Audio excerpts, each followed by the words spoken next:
Hello there. Welcome to Module 5.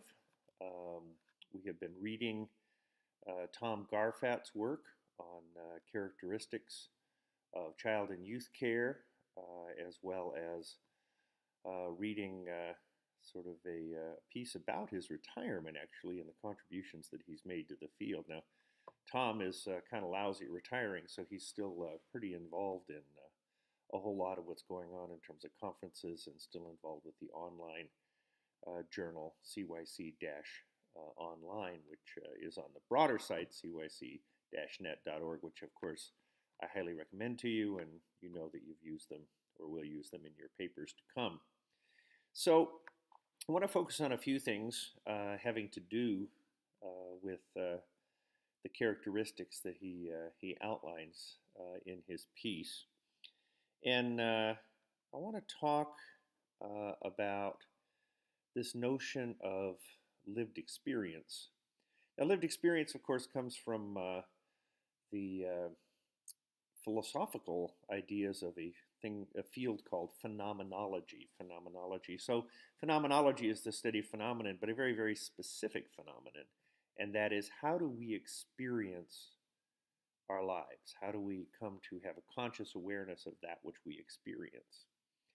And the trick there, of course, is to be able to become aware, to be able to enter into, and to be able to actually fully engage the moment of our experience. Now, that's actually fairly complicated to do. Most of us go through our lives relatively unconscious of the things that we experience, most of the things we experience. Little things like the texture of the air, the chair that you're sitting in, how does that feel against your legs, the pace of your breathing, the comfort that you're feeling and the tension in your shoulders, and of course broader things like the color of the sky, whether there are flowers as you walk down the road, whether there's puddles. I mean, so much of what goes on in our life we really don't fully experience. And you know, Tom argues that to do good child and youth care, to do good youth work, you really need to be able to get into that moment, to really join in with the young person and to be able to fully engage in what Martin Buber calls a thou-other relationship, which is to say, to be able to engage as how am I going to really experience you and experience myself experiencing you. So the reason that Garfat says that's important is because so much of what we do in this field is built around this notion of working within the daily events. You know, we play basketball, we cook, we eat lunch, we cook with children, we sit down and play games, we go for walks. You know, we don't generally sit in offices and have them sit in a chair and us sit in a chair, God forbid, behind a desk. And ask them a lot of questions or do interventions or do behavior analysis. Instead, what we do as child and youth care workers is engage in daily events. And in these daily events, Garfat says we engage in rituals of encounter. That is to say, how do we really come into encounter with one another? Now, this is another term from phenomenology or a related branch of philosophy called existentialism, which means to really seize the moment of your experience. To really come into full encounter is to come in what is called authentic relationship. So what is authentic relationship? Well, authentic relationship means to come with genuineness, with a lack of artifice, to come as honestly as you can figure out how to come into that relationship and to allow, and this is the kind of tricky part, allow the relationship to transform you in the process of transforming the other. So it's sort of a mutually reciprocal relationship that Tom talks about, in which I'm working with a young person, and hopefully in terms of having a deep and rich and complex relationship with them, they benefit from that and they are transfigured and transformed by their relationship with me. But, and this is the really important part, I'm also transformed by them. And so what's important there is to be able to really connect. And in order to really connect, one has to let go of certain presuppositions, certain ideas, certain sort of biases that we might have about young people. We have to see them really as in an open way. We really have to be able to open ourselves to see them in unexpected, surprising sorts of ways, to really be able to come to that experience as authentically and genuinely as possible, and to let go of our preconceived notions of who children are and what they do.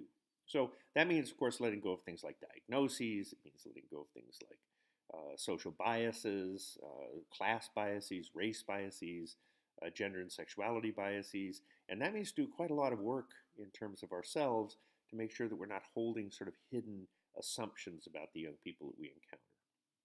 Now, there are two elements to that that Tom talks about that I think are really, really quite important.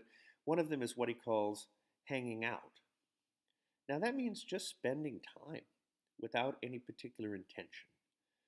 In other words, just to have the relationship as the relationship, to be able to be with kids just to be with kids, not with any intention of changing them or shifting their behavior.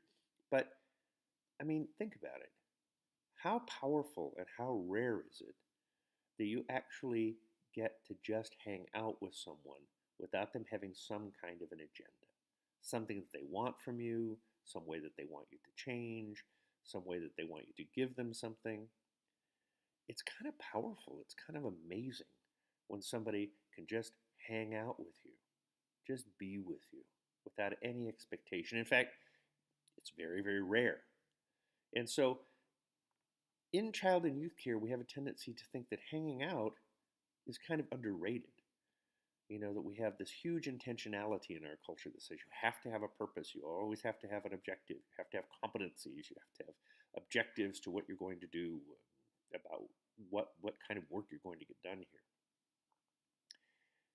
This sort of an approach, the characteristic of child and youth care, really called for a different kind of time, a time of just being, a time of just experiencing each other and the environment in which you're embedded, to play a game, to go swimming, to eat a meal together, to simply be together. Now, Tom says, look, that can be difficult because young people are just as unfamiliar with this process of hanging out as we are. And so it can make them uncomfortable, and they can become somewhat distrustful, and they can test in really hard and difficult ways because, of course, for many of them, the adults in their lives have not been as trustworthy as one might hope. And so he then goes to something else. He says, in addition to hanging out, we have to hang in. That is to say, we have to have the patience to be with people even when they're being difficult, even when perhaps what they're doing is painful for us. We have to be there long term. We have to hang in. And so, in that sense, we need to develop a certain kind of patience, an ability to be present with people even through struggle and hard times. Now, that takes some personal work as well. It takes a certain degree of release of our protective instincts. Now, that's not, of course, to be foolish and to put oneself in harm's way, but it is to be there for the duration, to be there with young people no matter what happens. It's what Carl Dennis calls unconditional care. Now, that means being with people, being with young people, working with young people, not for young people, or not certainly to young people.